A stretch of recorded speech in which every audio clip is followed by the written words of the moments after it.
Économique, hein, ça a été bien illustré par le Mwanampo ou le franc congolais, notre monnaie nationale. 65 ans après, économiquement parlant, est-ce que la République démocratique du Congo est indépendante? Esther Dur-Kazaka et Marc Machaka. Alors, comme Maître Joseph Mondé est là, je crois qu'il nous a bien expliqué sur le plan économique et politique plutôt, les avancées. Alors nous voulons aussi savoir dans le secteur économique, comme le chef de l'État l'a dit bientôt là dans son discours, il a parlé de l'amélioration de l'image du pays, surtout dans le secteur économique. Alors d'après vous, est-ce que nous sommes indépendants économiquement après 65 ans? Bon, je ne dirais pas que nous sommes indépendants économiquement, parce que déjà les constats faits sur terrain montrent que notre économie est embrigadée par des mains étrangères, pratiquement. Il est entre les mains des Chinois, entre les mains des Indo-Pakistanais, entre les mains des Nigérians. Vous n'avez qu'à voir les secteurs bancaires, par exemple. Les secteurs bancaires, à part la Banque centrale qui nous revient, toutes les autres institutions bancaires ne nous reviennent pas. Ce n'est pas les Congolais qui en détiennent le monopole. C'est un secteur qui nous échappe totalement. Si nous allons dans les secteurs miniers qui constituent la part belle de notre économie, eh bien là encore, ce sont des expatriés, des étrangers qui en détiennent les capitaux les plus importants. Et nous, à notre niveau, nous nous réduisons au seul statut des consommateurs. Nous sommes des grands consommateurs qui ne produisent rien. Nous ne produisons rien. Notre économie... Nous produisons les matières premières, maître. Oui, mais le cuivre, le cobalt, l'or, le coltan. Non, que vous ne savez pas extraire. Il y en a chez vous, je ne sais pas, chez moi à Manon ou à Malimbankou. Nous avons le lithium. Le lithium. Si on vous les laisse, qu'est-ce que vous en faites? On ne produit pas. Il faut une main étrangère pour extraire. Ne serait-ce que ces matières. La plupart des Congolais sont des artisanaux. Mais les grandes sociétés qui exploitent sont des sociétés qui sont tenues, n'est-ce pas, principalement par des sujets étrangers. Donc notre économie, jusqu'ici, elle est dépendante, extravertie, dépendante de la volonté des autres. Regardez, il suffit que la Zambie tousse pour que nous, ici, nous puissions nous grincer les dents quand il va s'agir de la boule nationale. Voilà, de la boule nationale, du foufou. Donc, c'est le cas chez moi, à Kalemi, par exemple. Tout ce que nous mangeons, c'est la Tanzanie, c'est le Burundi. C'est la Zambie à côté, là. C'est la Zambie à côté, avec Pulungu, c'est Kigoma, la Zambie et la Tanzanie, ainsi de suite, y compris le piment. Donc, nous avons encore du chemin à parcourir en 65 ans. Alors que nous avons des terres arables. Mais c'est comme ça que moi, je plaide, par exemple, pour la création d'un cadastre agricole. Parce que les terres arables doivent être identifiées, protégées. Elles doivent être protégées, on doit identifier des agriculteurs, des vrais. Il doit y avoir des opérateurs agricoles dans notre pays. Mais il y a des fermiers. Il y a le service national, par exemple, avec un général à la tête et bien sûr, on voit des bons résultats. Excellent. Il y a Boukangalonzo. Beaucoup de chapeaux au général donc les initiatives. Général Kabouik qui fait un travail de titan. Mais c'est une goutte d'eau dans l'océan. Nous sommes 100 millions à peu près d'habitants. On ne sent pas l'impact sur le terrain? Nous ne pouvons pas être nourris uniquement par le service national. Nous sommes 100 millions, s'il vous plaît. Est-ce que vous imaginez la démographie congolaise à l'horizon 2030, 2050? Elle est galopante. Elle est véritablement galopante. Donc, une telle démographie exige une politique agricole qui soit véritablement bien réfléchie. Il faudrait que l'on crée un cadastre agricole qui va procéder à l'identification des terres arables, qui va procéder également à la protection de ces terres, aussi à l'identification des véritables agro-businessmen, si on peut les appeler comme ça, parce que l'agriculture, c'est aussi aujourd'hui, avec le développement de nouvelles technologies de l'information et de la communication dans le monde entrepreneurial, il y a toute une chaîne qu'il faut développer. Non seulement s'aimer le maïs et les consommer à l'état brut. Il y a toute une chaîne qui doit suivre, il faut les transformer, il faut, à partir de maïs, il y a d'autres opérations que l'on peut faire, ainsi de suite. Donc, il faut identifier d'abord les agriculteurs. Est-ce que nous les avons au niveau de notre pays? Mais il y a quand même un ministère national de l'agriculture, pêche et élevage, etc. C'est toutes ces réformes, c'est toutes ces réformes qu'il faut essayer d'implémenter pour que, du point de vue économique, nous puissions, je ne réduis pas l'économie au seul secteur agricole, il y a ici le secteur de la manufacture, ainsi de suite, l'entrepreneuriat, ainsi de suite, il y a beaucoup de choses qu'il faut implémenter dans notre pays. Et donc notre économie, jusque-là, nous n'en avons pas encore le monopole. Nous n'en avons pas encore le monopole et nous ne pouvons pas vivre éternellement des mines qui sont épuisables. Nous devons vivre des autres secteurs connexes. Et pour cela, il faudrait que les Congolais aient les monopoles de leur secteur économique. Et même les minerais, les fameuses mines, là, ce n'est pas nous qui fixons les prix. Je félicite les gouvernements de la République qui a suspendu les exportations de cobalt, peut-être pour essayer de jouer son rôle dans la régulation des prix. Parce que nous produisons, comme vous l'avez dit, nous avons les mines, mais il y a des citoyens qui sont très loin là-bas, qui en fixent les prix. Sur le plan international, ce n'est pas nous qui décidons. C'est de manière la plus arbitraire, on n'est peut-être pas consulté. Et si vous ne voulez pas, vous restez avec vos... Vous restez avec vos citoyens. Ils savent que nous n'allons même pas les transformer et tout. Et donc, on va dormir là-dessus. Et voilà, alors le chef de l'État, il a également parlé, comme l'a dit mon confrère Marc Machaka, il a parlé d'améliorer l'image de la République démocratique du Congo. Cela m'amène à réfléchir sur l'attractivité des investissements étrangers. Elle a évolué, ou il faut dire quels sont les principaux obstacles ou atouts des investisseurs aujourd'hui, 65 ans après l'indépendance de la République démocratique du Congo? Les plus grands obstacles sont d'ordre juridico-sécuritaire. Les plus grands obstacles. Il y a l'aspect sécuritaire, parce qu'il ne faudrait pas seulement voir les grandes villes, il faut aussi voir l'arrière-pays, nos territoires qui doivent aussi bénéficier de cet environnement propice pour permettre aux investisseurs de revenir. Chez moi, je vois par exemple à Congolo, il y avait un projet qu'on appelait Nord-Chaba, qui permettait aux villageois, après avoir cultivé le maïs, le riz, de les écouler. Et ça vers pouvait les grands venir centres vers urbains. les grands centres urbains de consommation. Ça pouvait venir à Lubumbashi.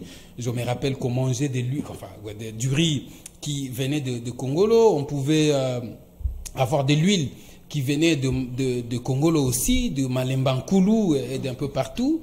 Mais aujourd'hui, l'arrière-pays est presque insécurisé. Il y a l'insécurité généralisée sur l'ensemble du territoire national, bien qu'on est en train de vouer un combat acharné contre tous les groupes résiduels qui perturbent la sécurité de la population, particulièrement des investisseurs. L'argent a toujours eu horreur de bruit de bottes. L'investisseur ne peut pas venir dans une zone où il sait que son intégrité physique ne sera pas garantie. Tout à fait. À côté de cette réalité, il y a la paperasse. Je crois que la création du guichet unique rentre dans le sens de vouloir simplifier les formalités de création d'entreprises pour qu'il y ait moins de tracasseries, qu'il y ait moins de papiers je voudrais ici, parlant de cette insécurité juridique, fustiger un cas que j'ai connu à Kalemi, d'un opérateur économique qui est venu ouvrir un restaurant et qui a été traqué. On lui demande de payer $8 000 d'une taxe inexistante. C'est découragé. Ça décourage les ça décourage. Quand nous avons été mis au parfum d'un tel dossier, nous avons essayé de faire les suivis. Je dis merci aux collaborateurs du gouverneur, Christian, qui nous ont aidés à décanter cette situation. Christian Kitungwa du Tanganyika, que je salue en passant. Et donc, c'est des gens comme ça, ces agents véreux qui sont dans l'administration, qui polluent le climat des affaires et qui rendent notre pays infréquentable. Donc il faudrait que sur ce côté-là aussi, qu'il y ait un suivi soutenu du gouvernement de la République, des institutions provinciales, pour que notre pays soit de mieux en mieux. Donc Maître Joseph Mulunda, bref, économiquement parlant, 65 ans après, les agriculteurs, notre économie, il faut encore un coup de pouce. Oui. Il y a encore beaucoup de choses à faire. Marc Machaka voulait... Oui, je voulais un peu parler du projet du feu gouverneur Kazembe, qui avait lancé un projet agricole dans l'Okatanga. Les fermes agricoles. Oui. Voilà, de la ferme agricole. Non, village agricole. Voilà, c'était village agricole, voilà, c'est ça même le terme. On a vu même le président de la République, l'ancien président Joseph Kabila, qui était venu même pour encourager les gouverneurs, mais jusqu'à aujourd'hui, on ne connaît même pas la suite de cette ferme-là. Alors, manque de moyens, manque de volonté politique. De volonté politique, ou bien qu'est-ce qui se passe exactement pour que notre économie ne puisse pas avancer? Bon, je pense que je ne suis pas mieux placé pour faire un commentaire là-dessus, parce que je sais qu'à l'époque, l'actuel gouverneur du Haut-Katanga était l'un des proches collaborateurs du gouverneur Jean-Claude Kazembe. Jacques Kabula était pratiquement dans le ministre, mais dans le sérail du feu gouverneur Jean-Claude Kazembe. Mais il est mieux placé. Il y a le principe en tout cas, de la continuité de l'État. C'est comme ça que je disais qu'il Jacques Kabula est mieux placé pour en comprendre le compartiment de ce projet-là. Et donc, si à son niveau... peut-être qu'il n'a pas jugé que c'est important de continuer avec ça. Bon, il faut quand même saluer aussi les efforts de Jacques Kabula, parce que, bon, depuis un certain temps, le Haut-Katanga ne fait pas trop de problèmes des prix des denrées alimentaires, mais ça vient d'ailleurs, particulièrement le maïs. Mais c'était un projet intéressant, c'était un projet important qui allait booster, n'est-ce pas, l'économie, la production agricole au niveau du Haut-Katanga, qui est une province principalement tournée vers l'exploitation minière.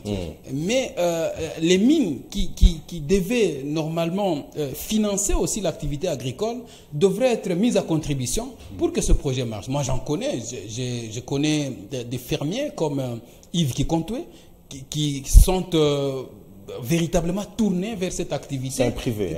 Un privé. Mais il y en a encore de plus en plus les privés. Oui, qu'il faut encourager pour qu'aux côtés de ces villages agricoles, qu'il y ait, n'est-ce pas, d'autres compatriotes, d'autres citoyens comme Fermil et tout, qu'ils puissent... Comme Moïse Katumbi. Pourquoi pas? Tous ceux-là qui sont impliqués dans ces secteurs-là, ils doivent être encouragés. Non seulement les villages agricoles, mais le gouverneur actuel, il est mieux placé pour comprendre pourquoi ça marche ou ça Alors, marche Maître pas. Joseph Mulunda, Marc Machaka vient de rappeler quelque chose de très important, village agricole, sur le plan économique. Je crois que la rédaction de Héritage Télévision peut se pencher sur la question en semaine pour connaître pourquoi est-ce que le gouverneur Jacques Kabula et l'ensemble de son gouvernement actuellement ne se penche pas sur le dossier. Alors, il y a un deuxième sujet très important, Esther et Marc, qui nous attend. Ce sujet-là concerne les accords du 27 juin à Washington. Mais avant d'arriver là-bas, avant de demander également la transition pour finalement déboucher sur ce dossier indépendant, 65 ans après, au hasard, je prends un autre volet, ou deux, Maître Joseph Mulunda, 65 ans après, sur le plan sportif, sur le plan musical. Gardons les deux volets. 2 Coupes d'Afrique des Nations, gagnées par la République démocratique du Congo. Je crois 2 CHAN ou 3. Sportivement, comment vous nous trouvez, la République démocratique du Congo, 65 ans après, sur le plan sportif? Sur le plan sportif, oui, ça va. J'ai vu les il y a un goulot d'étranglement qu'il faut essayer de lever sur le plan sportif. Ce sont ces ingérences intempestives des politiques dans le domaine du sport.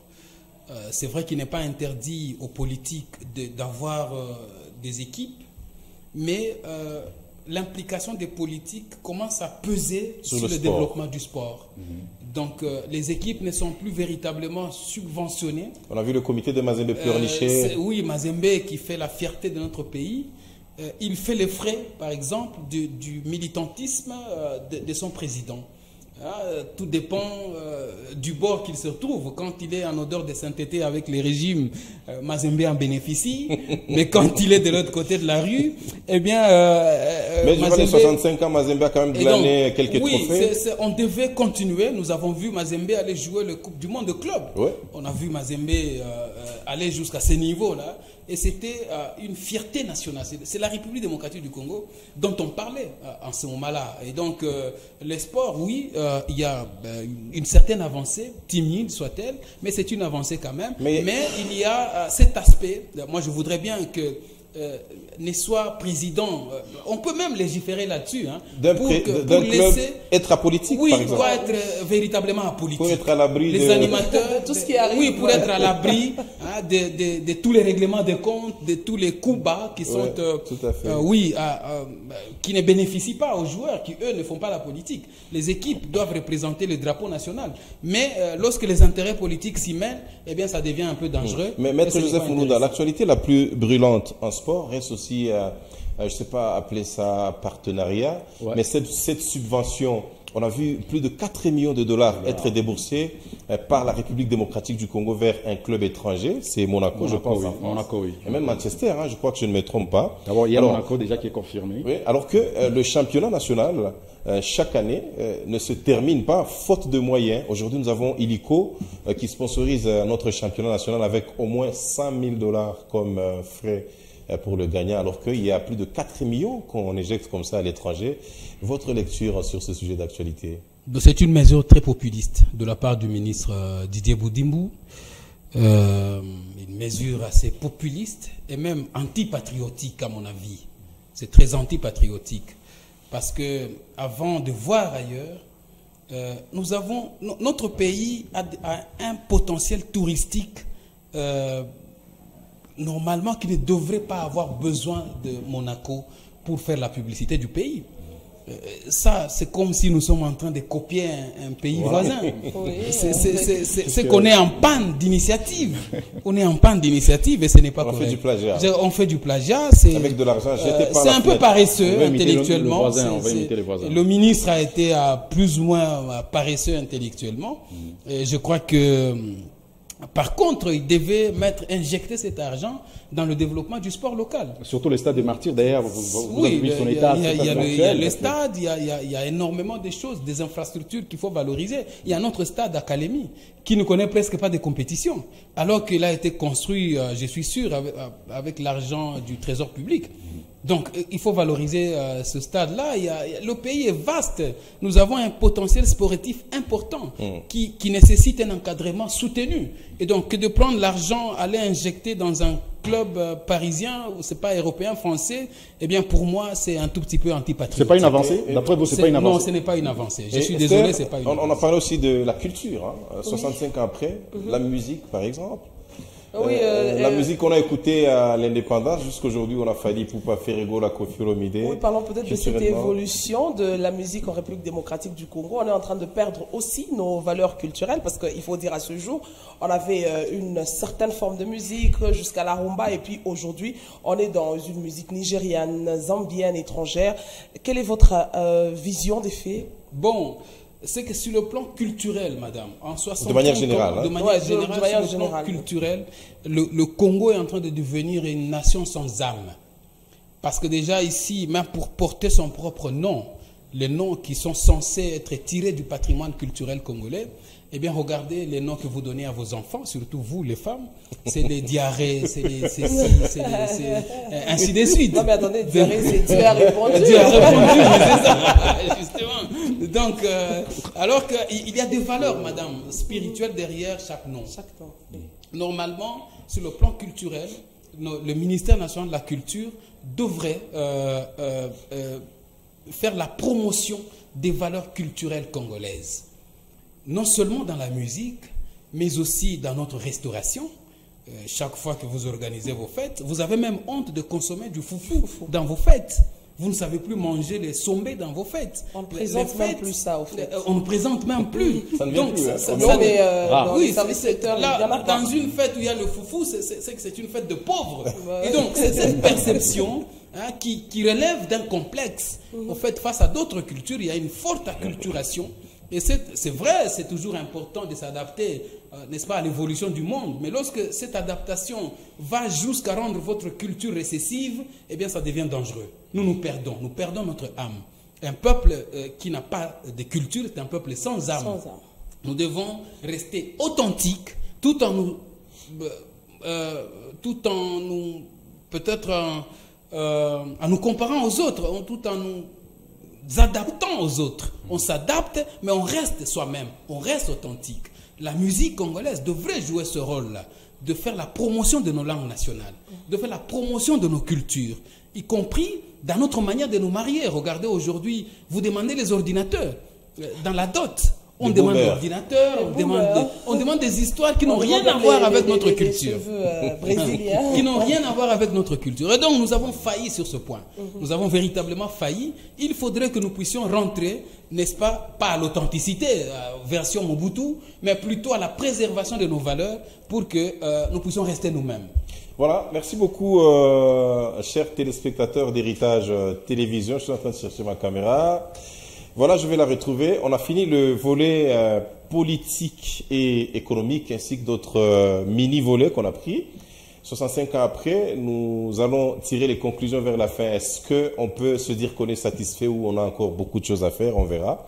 Voilà pour le premier sujet. Bonne fête de l'indépendance à tous ceux qui sont avec nous sur Héritage Télévision en ce moment, à travers tout le Grand Katanga et le pays et même à l'étranger.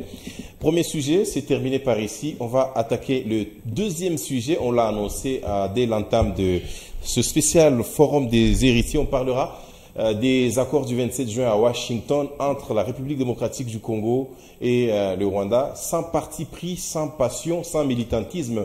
On va essayer avec notre invité spécial qui est Maître Joseph Mulunda d'effleurer, de toucher point par point. On va aller voir les clauses de ces accords. Est-ce que ça profite au peuple congolais ou simplement c'est du populisme? Passez-moi cette expression. Eh bien, tout ceci derrière cette transition avec la réalisation.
Ebongi tozala na mbongo makasi lolenge ya franc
Kasai oriental, Kasai occidental, Bandundu, Katanga, Mayambi Mo. Président na fonctionnaire, soldat na Baptiste, Basoto Yambi. Commerçant, changeur, na mama ya sando, chaye journaliste, Toyambi. Baminga na sportif, bana Congo nyonso, basina mibali, Toyambi oe.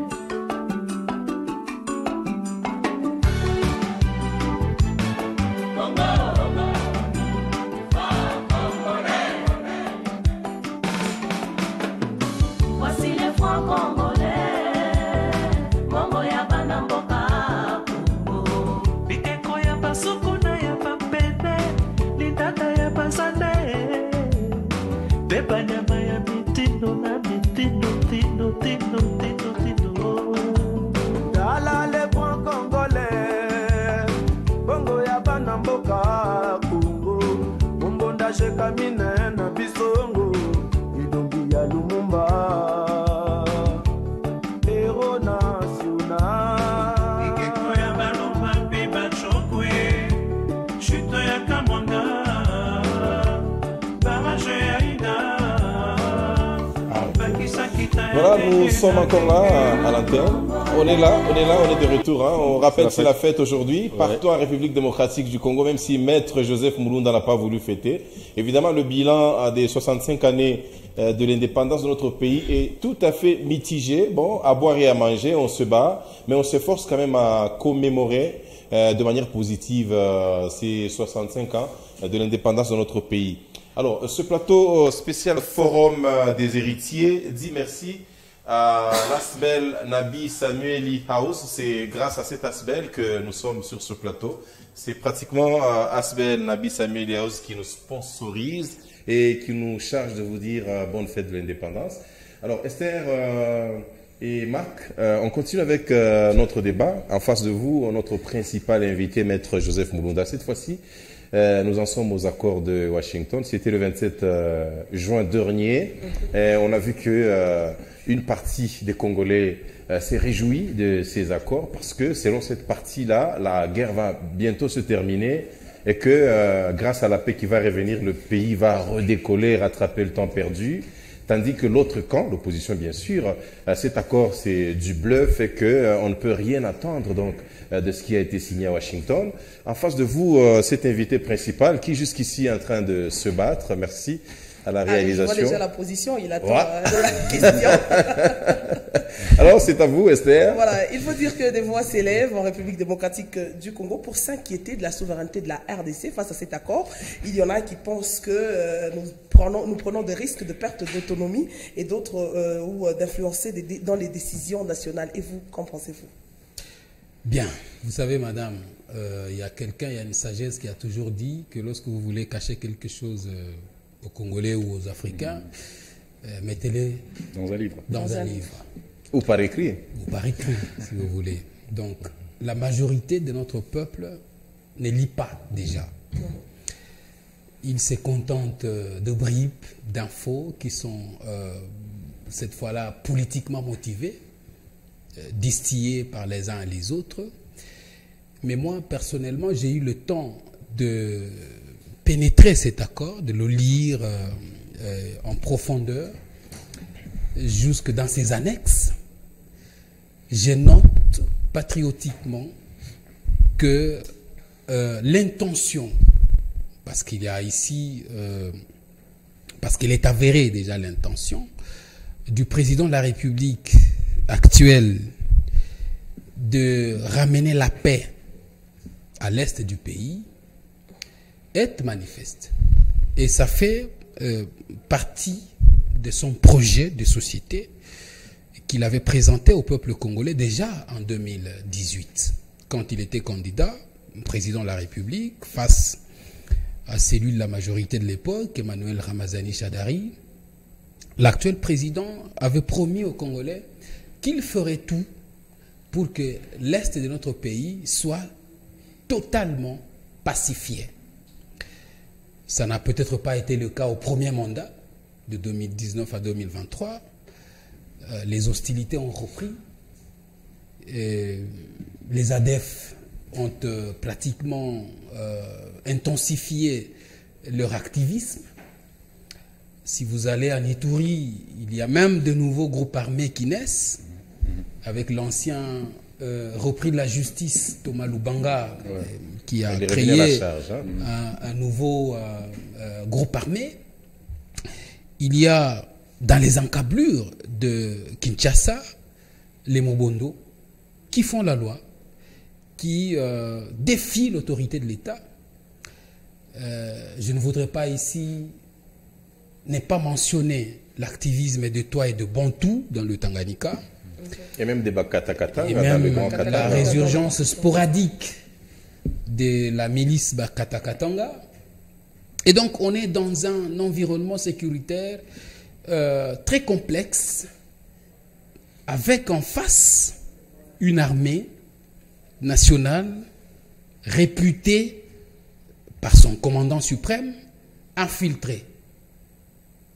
Nous avons une armée réputée infiltrée par son commandant suprême. J'ai même suivi dernièrement le ministre de la Défense nationale dans son itinérance, je crois, à Uvira, dénoncer également les infiltrations, toutes les pour justifier toutes les déconfitures que notre armée enregistre sur différents fronts, sur les différents théâtres d'opération. Donc, cet environnement sécuritaire nous appelait à une certaine responsabilité pour que, une fois pour toutes, le sort de nos compatriotes, ce sang de Congolais qui continue à couler, soit finalement conjuré. C'est dans cette optique, j'imagine, qu'au bout de souffle, au bout du rouleau, parce que qu'on ne se leurre pas, on était là en train d'observer certaines localités qui tombaient comme des châteaux de cartes, madame. Et donc le gouvernement de la République, avec le chef de l'État en tête, a pris l'initiative d'aller négocier avec les États-Unis d'Amérique pour que, une fois pour toutes, l'Est soit pacifié. Pas seulement l'Est, mais la République démocratique du Congo soit pacifiée. Et c'est dans cette perspective que cet accord a finalement été arraché entre le Rwanda, présenté comme le bourreau, l'agresseur, patenté, et la victime, la République démocratique du Congo, qui subit le dictat ou je dirais les visées hégémoniques de son voisin rwandais, qui a tendance non seulement à piller les ressources de la République démocratique du Congo, mais aussi à tripatouiller un tout petit peu les frontières nationales. Parce que si vous suivez les narratifs de certains penseurs rwandais, certains sujets rwandais, ils vous disent que la frontière, là où elle est, ce n'est pas là où elle devait être. Et que tout le Grand Kivu serait une partie rwandaise. Devait être là-bas, ainsi de suite. On est dans cet environnement international qui est aussi enclin aux mutations. Il y a des États qui naissent. N'oublions pas qu'en 2011, ici, le Sud-Soudan a été partitionné. Enfin, le Soudan a été partitionné. Il a donné naissance au Sud-Soudan. Donc, il y a un nouvel ordre mondial pour lequel Nicolas Sarkozy prêchait. Il était venu ici, rappelez-vous, dire que le Congo a un territoire sans peuple, et que le Rwanda avait un peuple sans territoire, et qu'il fallait à un certain moment essayer de partager, n'est-ce pas, les pour le retour de la paix. Pour le retour de la paix. Et donc, c'est ça l'environnement. On doit être capable de cerner, n'est-ce pas, les événements, de les placer dans leur contexte, à la fois au niveau interne qu'au niveau international. Donc, si on ne fait pas une telle lecture holistique de la situation, eh bien, on ne saura pas percevoir les tenants et les aboutissants de cet accord qui a été signé, qui est, à juste titre, ou à un certain égard, jugé historique, selon qu'on est d'un bord politique ou qu'on est d'un autre bord politique. Et donc, à mon avis, on devait remettre les choses dans leur contexte. On est dans un environnement totalement insécurisé. Nous avons besoin que la République soit en sécurité. Nous avons besoin que le sang arrête de couler.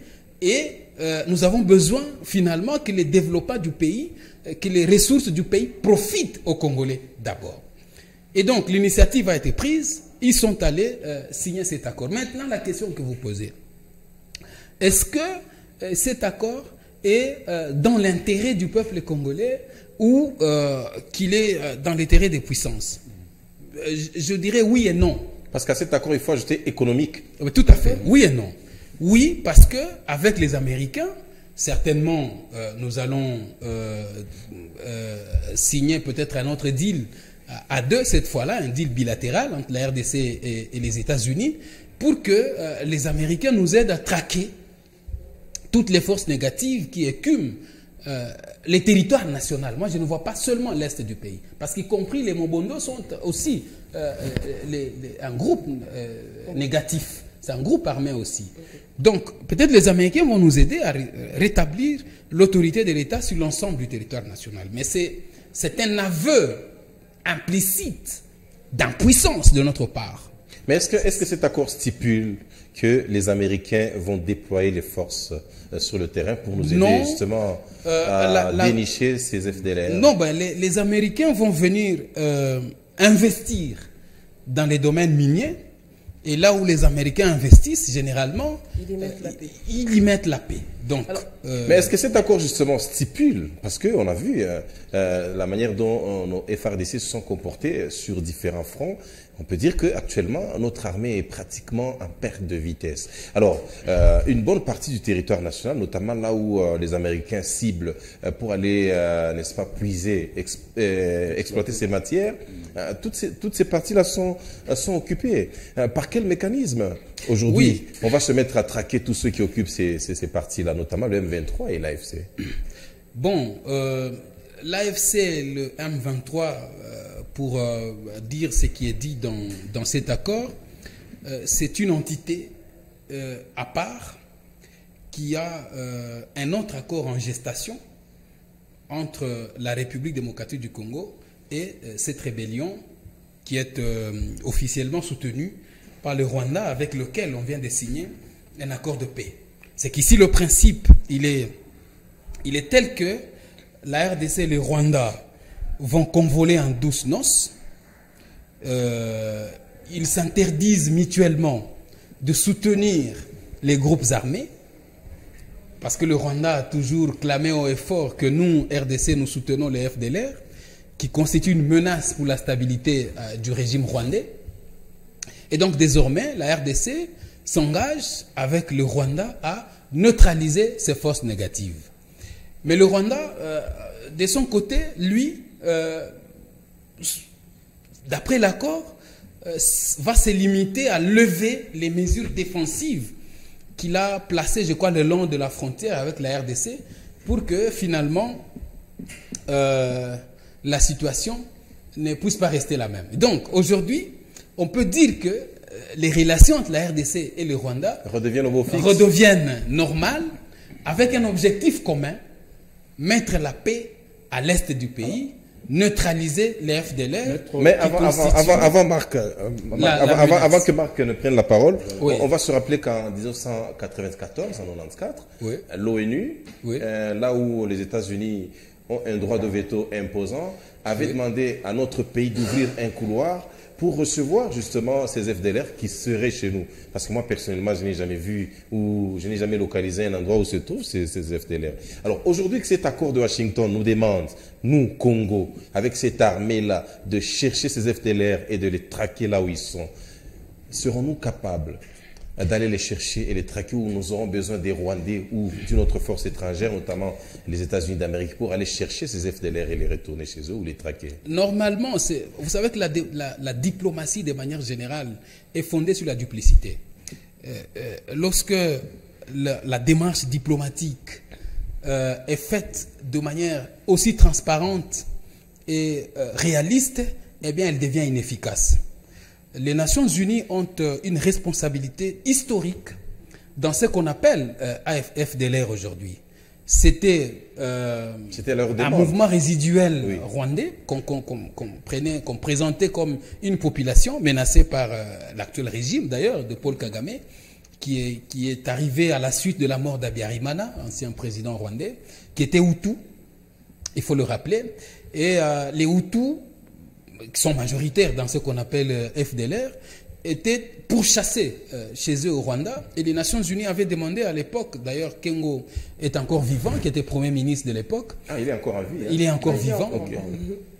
Il est en train de savourer sa sérénité dans sa résidence la plus huppée de Kinshasa. C'est lui qui, à l'époque, était Premier ministre, ils ont ouvert un couloir pour cette population qui était pourchassée au Rwanda. Malheureusement, cette population est venue chez nous armes à la main. Ils sont venus avec les armes, ils étaient armés. Et on leur a accordé asile. On leur a accordé asile. Et donc, en respect aux recommandations des Nations Unies. Donc aujourd'hui, ça ne devrait normalement pas être une responsabilité exclusive de la République démocratique du Congo sur nous, là, de neutraliser ces forces résiduelles, hein, pour faire plaisir à notre bourreau, Parce que le Rwanda, on peut beau dire, reste notre bourreau. Il y a 6 millions de morts à l'Est, occasionnés justement par cet activisme rwandais qui consiste notamment à venir piller les richesses congolaises et à imposer son leadership dans la sous-région. Et donc, normalement, ça ne devrait pas être la responsabilité de la RDC de neutraliser ces forces, ça devrait être plutôt une responsabilité conjointe des Nations Unies et de la République démocratique du Congo comme terre d'asile. Parce que nous avions tout simplement accordé asile par principe de non-assistance à personne en danger. C'était officiel. C'était donc officiel, en respect du droit international humanitaire. On devait permettre à ce que ces gens entrent chez nous. Alors, Maître Joseph, oui. Parlons un peu de l'accord de paix là. Vous avez dit que vous avez pris connaissance du contenu de cet accord. Oui. Ce qui est vrai, il y a une majorité des Congolais Oui. qui ne connaissent pas exactement c'est quoi la réalité de cet accord.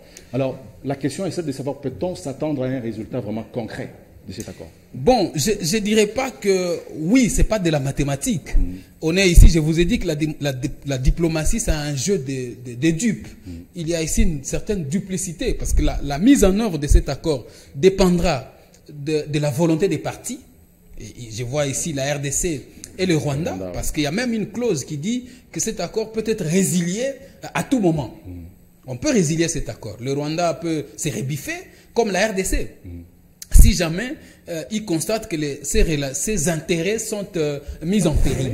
Donc, maintenant, le respect de l'accord dépend justement des conditions qui ont été, qui sont contenues dans cet accord. Il a été dit dans cet accord que la RDC s'engage à neutraliser les FDLR. La RDC s'engage à faciliter le retour des réfugiés rwandais qui seraient ici. Ouais. La RDC s'engage, n'est-ce pas, à créer des conditions de paix dans la sous-région. La RDC a cette obligation-là. C'est parmi les missions qui sont reconnues à la RDC dans l'accord. Le Rwanda, à son tour, lui, il s'engage aussi à se désengager, à lever ses mesures de défense qu'il a plutôt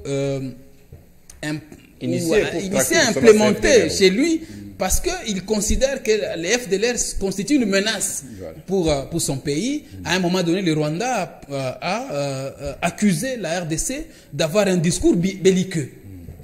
Rappelez-vous que le président de la République était très déterminé pendant la campagne électorale. Il disait qu'à partir de Goma, on pouvait, n'est-ce pas, attaquer la capitale rwandaise. À la moindre escarmouche, on allait, n'est-ce pas, nous avons une force de frappe qui est quand même reconnue. Rappelez-vous que nous avons la 10e armée en Afrique. Notre armée, c'est parmi les 10 premières armées en Afrique. Donc le Rwanda a eu peur certainement de la puissance de feu de la République démocratique du Congo et il a installé un bouclier qu'il faut finalement lever, parce que l'accord dit que ce bouclier doit être levé pour faciliter la mise en œuvre de cet accord. Il y a ce troisième larron auquel vous faites allusion implicitement, qui est l'AFC, qui est une rébellion soutenue par Kigali. C'est une épine. Oui, c'est un troisième larron, mais dont le sort est suspendu à la signature d'un autre accord à Doha, cette fois-là. Parce que l'accord dit que les deux parties conviennent de soutenir le Qatar, qui est médiateur ici dans les négociations entre la RDC et l'AFC, pour que finalement l'accord qui va être trouvé là-bas soit complémentaire à l'accord qui a été signé le 27 et que finalement l'on ait la paix dans la partie est de notre pays. Voilà donc comment est-ce qu'il faut comprendre les contours de cet accord-là. C'est quand même un bel accord qui va permettre à notre pays de mettre fin à ces cycles de violence. Alors, moi, je vais essayer de savoir si le rôle des forces régionales, je parle de l'EAC et de la SADC au sein de cet accord, seront complétés ou cet accord tripartite vient se substituer à tous ces efforts? Non, on a fait référence justement à tous les mécanismes régionaux et sous-régionaux qui sont déjà activés. Rappelez-vous, dans cet accord, on a parlé de l'EAC, on a parlé des CONOPS, on a parlé de la SADC, on a parlé de l'Union africaine. On a parlé d'un comité de surveillance qui va être mis en place. Ce comité de surveillance sera composé des États-Unis, de l'Union africaine, des représentants de la SADC, de l'EAC, ainsi de suite. Donc, il y a tout un travail. Ça, c'est une première étape. La signature, c'est une première étape. Il y a d'autres étapes qui doivent suivre pour accompagner, n'est-ce pas, le respect ou la mise en œuvre de cet accord-là. Et moi, si je devais vous demander si vous devriez envoyer un message à la RDC, au Rwanda et aux États-Unis, quel serait ce message? Bien, si je dois adresser un message à la République démocratique du Congo, c'est de savoir, les autorités congolaises doivent savoir que le monde nous observe, que ce pays nous appartient, que la souveraineté nationale est non négociable, que le tribunal de l'histoire ne sera pas pitoyable avec les complaisants. Donc, je suis confiant, parce que le président l'a dit, qu'il ne permettrait pas qu'un seul centimètre de notre pays soit vendu et que nous puissions revenir à un système de paternalisme déguisé avec les Américains. Qu'on ne soit pas un protectorat américain, que nous ne puissions pas évoluer sous les aisselles des Américains, comme si nous étions une préfecture américaine, comme si nous étions le prolongement des États-Unis d'Amérique. Je crois que l'histoire ne sera pas pitoyable avec nous si jamais nous franchissons ce Rubicon-là. Mais je reste convaincu en tant que citoyen que tout ce qui a été signé l'a été dans l'intérêt supérieur de notre nation. Alors, Maître Joseph. Le message aux États-Unis. Ouais. Aux États-Unis d'Amérique, ils ne doivent pas croire qu'ils sont dans un magasin de porcelaine et que eux, c'est des éléphants qui vont tout casser comme si de rien n'était. Non, nous sommes un peuple souverain. Si jamais nos intérêts sont bafoués, eh bien à tout moment nous pouvons nous lever pour barrer la route à cette autre forme de prédation. Parce que les Américains, moi je me méfie un peu, madame. Ceux qui ont divisé le Soudan, c'est justement ces Américains. Ouais, partout ils sont passés, on n'a pas eu de bons résultats. Passés, ils ont formalisé la balkanisation. Et donc, parce que moi, je ne voudrais pas ici me comporter en militant. Il est un secret de polichinelle que le parrain du Rwanda, ce sont les Américains. Ce sont ces mêmes Américains-là qui soutiennent le Rwanda, qui soutiennent Israël. Et vous voyez ce que Trump fait en Iran. Il a bombardé. Lui qui cherche un prix Nobel de la paix, mais il tue quand même en Iran. Il a bombardé les installations soi-disant nucléaires iraniennes. Il les a bombardées. Il soutient l'Israël qui tue à Gaza.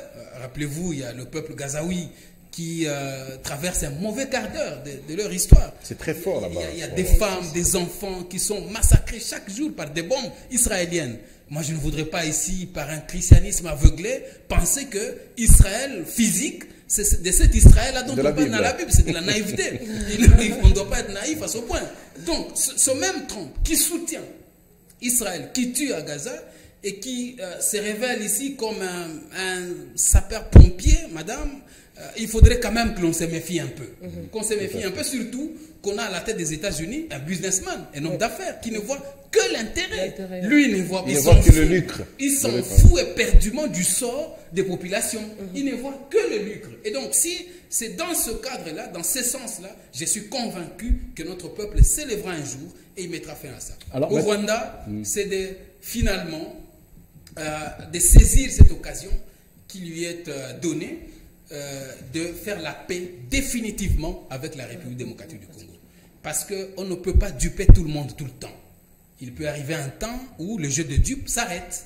Et ici, avec l'implication des Américains, avec la volonté du peuple congolais de tourner la page de ces années sombres de souffrance, eh bien je crois que nous pouvons construire cette fois-là un bon vivre ensemble, en paix, en tranquillité, en toute tranquillité, et que nos deux pays se développent au même rythme. Parce qu'aujourd'hui, le Rwanda, c'est quand même devenu la Suisse d'Afrique, madame. Nous avons aussi droit à ce même développement, à ce même rythme. Et donc, si le Rwanda met fin à ses agissements à l'est du pays, je crois que la RDC va s'élever, se relever, et nous irons de l'avant. Alors, maître, j'aimerais un peu soulever une question qui est en train de faire la une, c'est la procédure de la signature de cet accord-là. Oui. On dirait que l'Assemblée nationale a été tenue à l'écart Alors vous ne trouvez pas qu'il y a violation de la Constitution par rapport à la signature de cet accord de paix là? Non, je ne pense pas qu'il y a violation de la Constitution parce que l'article 214 de notre Constitution dit que ce genre d'accord doit être ratifié par l'Assemblée nationale. Et ratifié en français facile veut dire approuvé. Confirmé. Mais on dirait que l'Assemblée... Et donc, l'Assemblée, certainement... Ce n'est pas passé par là? Non, c'est une étape à venir. L'Assemblée est en vacances parlementaires. Mais pourquoi signer avant que la... Est-ce qu'on n'a pas placé la charrue avant le bœuf? Doit finalement approuver. Je crois qu'on va apporter le comme texte. si l'Assemblée est devant un fait accompli ou... C'est déjà signé, puis l'Assemblée vient approuver après. Non, mais l'Assemblée doit approuver. Je crois qu'elle va approuver après la rentrée parlementaire. Mais il aurait fallu que cela soit défendu là-bas. Non, mais s'il y a des choses, que les élus vont estimer que ce n'est pas correct, ainsi de suite, je crois qu'il y aura toujours moyen. Il y a un mécanisme qui est mis en place pour faire le suivi de cet accord-là. Je ne pense pas que l'Assemblée ait été mise à l'écart. Alors, Maître, une autre question en rapport avec ces accords économiques. Je vous ai entendu évoquer les différents cas de détournement des fonds, des concussions. C'était vraiment scandaleux durant les 5-6 dernières années. Quels sont les garde-fous pour que, quand les États-Unis pourraient venir, je suis un tout petit peu dubitatif, où est la preuve que cet argent ne sera pas à nouveau détourné ici? Bon, d'abord, avant qu'ils viennent, je suis convaincu que le gouvernement de la République a déjà pris des précautions quant à l'accès même des États-Unis à ces terres rares qu'ils cherchent, parce que nous l'avons dit à l'entame de cette émission, que les Chinois ont presque le monopole de nos mines en RDC. Donc le terrain n'est pas vierge. Le terrain n'est pas vierge. Il y a encore un travail là-dessus. Je reste confiant que l'État congolais va, tout en faisant plaisir aux Américains, ne va pas secouer un autre cocotier qui est en train de nous regarder, qui n'est pas le moindre, la Chine. Parce que le contrat sino-congolais était signé, on est du fort. Les mines congolaises. Comment les déloger? Est-ce que cela ne va pas créer une autre guerre? Que ce soit ici au Katanga ou à l'est du pays, c'est presque la chasse gardée des Chinois. Donc il faudrait aussi, tout en cherchant la paix, tout en recourant aux États-Unis d'Amérique, nous ne puissions pas nous retrouver comme un terrain où s'affrontent les deux géants comme à la guerre froide. Donc voyez-vous, on risque d'avoir un problème avec les Chinois qui sont dans le domaine et avec les Américains. Les Chinois sont en coalition avec les Russes. C'est un secret des polichinelles. Donc je crois que les experts congolais qui sont au gouvernement, à la fois à la présidence de la République, je suis convaincu qu'ils sont suffisamment outillés pour essayer de nous éviter le pire à l'avenir. Ce dont nous avons besoin, c'est justement la paix, et la paix, pas à n'importe quel prix. Alors, maintenant, parlons un peu de la mise en œuvre et des perspectives d'avenir de cet accord. Ma question est de savoir quels sont les principaux défis ou obstacles à pleine réalisation des objectifs de cet accord, mais aussi y a-t-il un calendrier et des mécanismes de suivi? Bon, quelles sont les garanties de la mise en œuvre de cet accord? Eh bien, c'est d'abord la volonté des parties. Nous sommes ici dans un accord synélagmatique qui a des obligations mutuelles, des obligations bilatérales entre le Rwanda et la RDC, parce qu'il faut noter ici que les États-Unis n'ont été que médiateurs, donc ils ne font pas partie intégrante de cet accord ici. L'accord concerne uniquement la RDC et le Rwanda.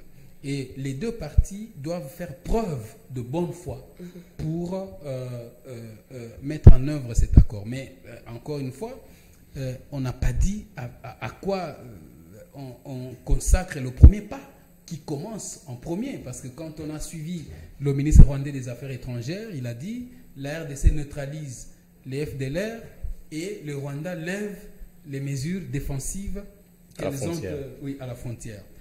Alors que chez nous, avec Mme Kaikwamba, nous avons dit le Rwanda lève les mesures, se désengage du territoire national et finalement la RDC neutralise. Du ping-pong là. On risque d'être dans un jeu de ping-pong, surtout que la diplomatie, j'insiste, est basée sur un jeu de dupes. Donc c'est comme un peu dans les dossiers de mariage où un doctrinaire dit dans le cas de mariage, trompe qui peut. trompe qui peut. Donc on est là pratiquement un peu comme dans cette figure-là, où ici, trompe qui peut.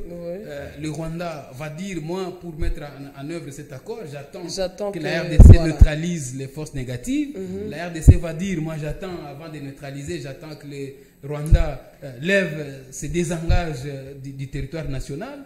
Encore que ici, il y a ce soutien substantiel des forces rwandaises dans les rangs de l'AFC. Il y a ces éléments rwandais qu'il faut identifier, extirper. Dans les rangs de l'AFC. Rapatrier au Rwanda. Et puis finalement, cantonner les restes, les Congolais, qui seront étudiés au cas par cas avant de les intégrer dans nos services de sécurité et de défense. Et en suivant Maître, les réactions de nos amis de l'AFC, parce qu'on les suit aussi, visiblement, ils ne sont pas prêts à déposer les armes. En attendant ce qui doit se passer à Doha, en attendant les accords de Washington. Mais visiblement, sur le terrain, ça bouge. Est-ce que cela ne va pas constituer un handicap pour Non, ces seront contraints. Ils seront contraints. Je suis convaincu qu'ils seront contraints. On va y arriver parce que, bon, le parrain a déjà signé avec le gouvernement congolais. Il est même et les pantins doivent dégager. Et les pantins doivent, à la queue pour paraphraser le chef de l'État. Ils doivent se soumettre. Parce que j'ai suivi dans l'accord, il est dit que le gouvernement congolais et le Rwanda conviennent de soutenir ces pourparlers de Doha pour que finalement qu'ils aboutissent à la signature d'un accord entre l'AFC et le gouvernement de la République. Et donc, encore une fois, je fais foi en ce qui est fait au niveau de Doha pour que finalement ces bruits de bottes cessent et que l'autorité de l'État se fasse sentir sur l'ensemble du territoire national.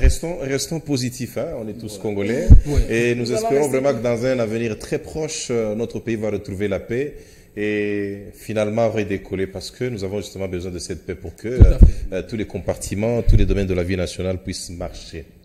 Que dire de plus? Spécial forum des héritiers, je crois que nous avons suffisamment à bavarder sur nos deux principaux sujets. On a commencé par les 65 années de l'indépendance de notre pays, 65 ans après.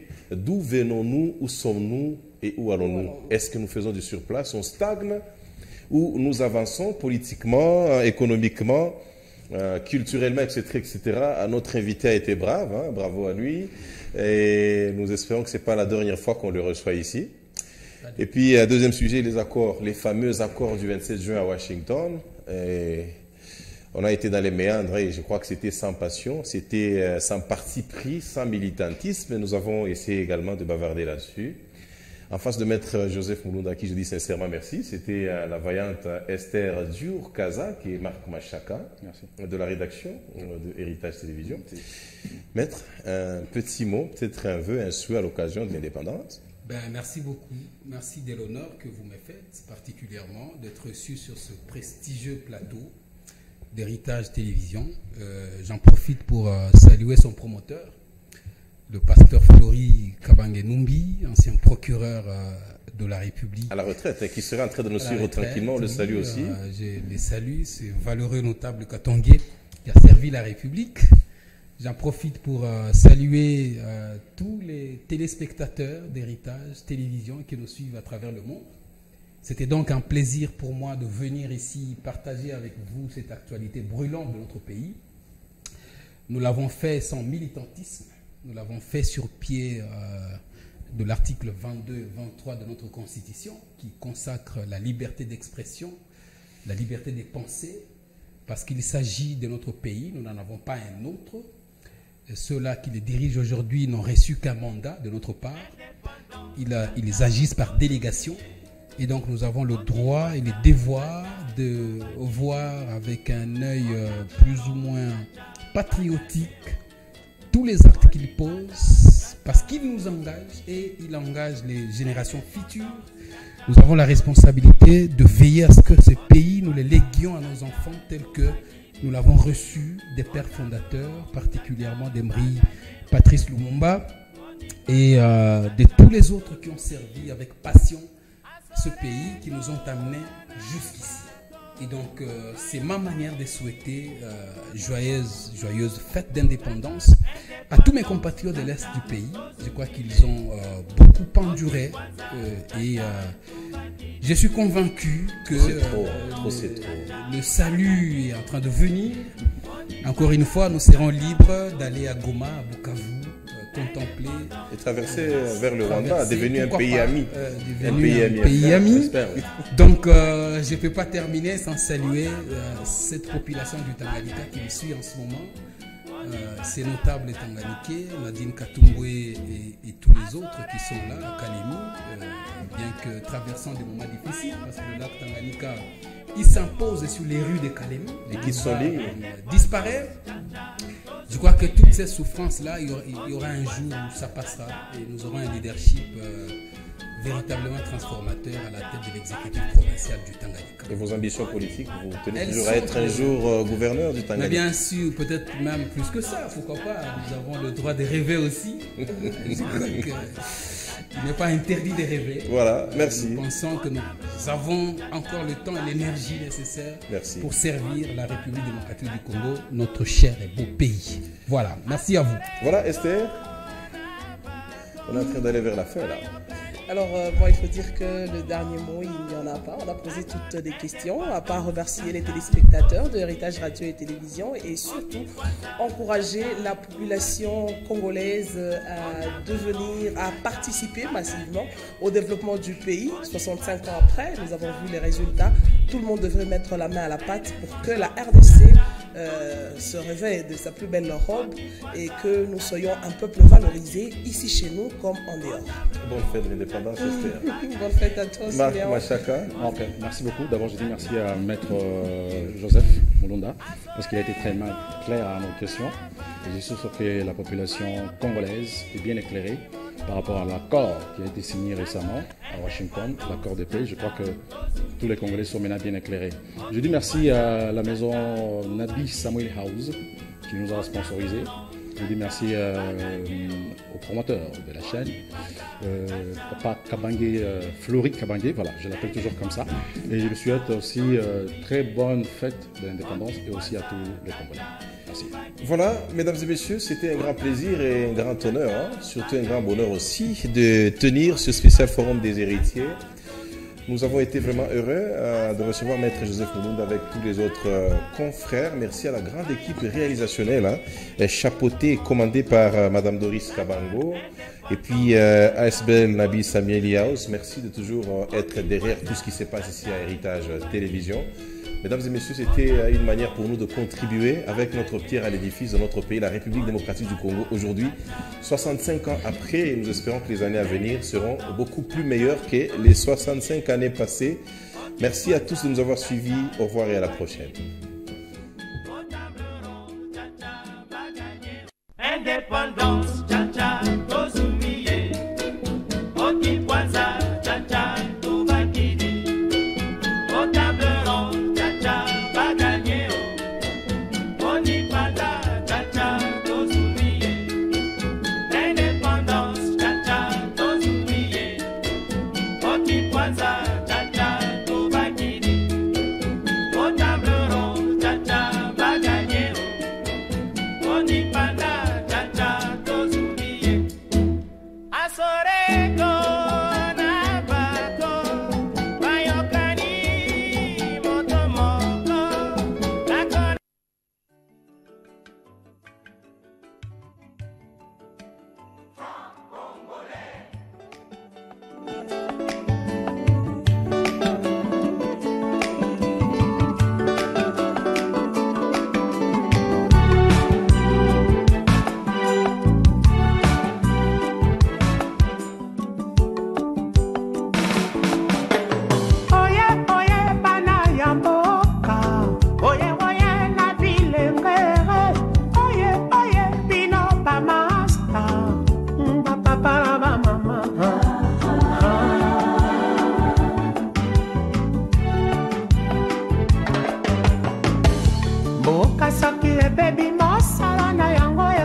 Solo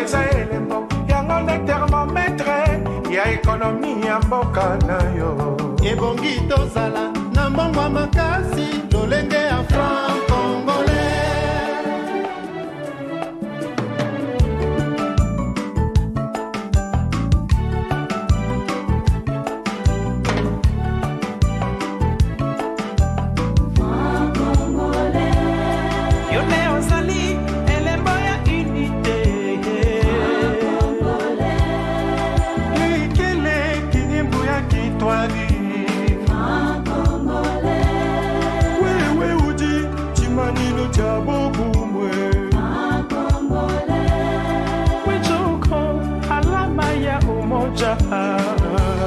Elembo ya bokasi Elembo ya kikolo Kikolo Okole Alama ya uwezo kwende mama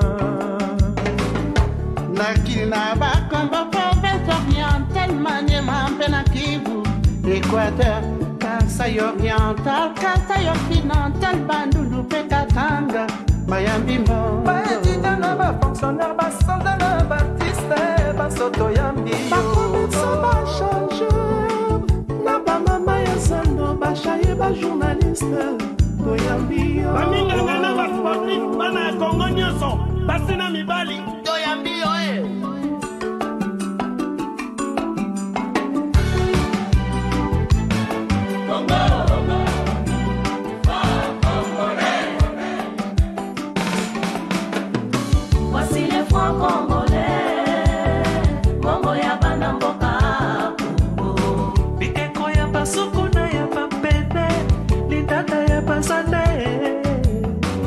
Banyama ya mitindo na mitindo tino tino tino tino Dala le point congolais Bongo ya bana mboka Congo Bombonda shekamine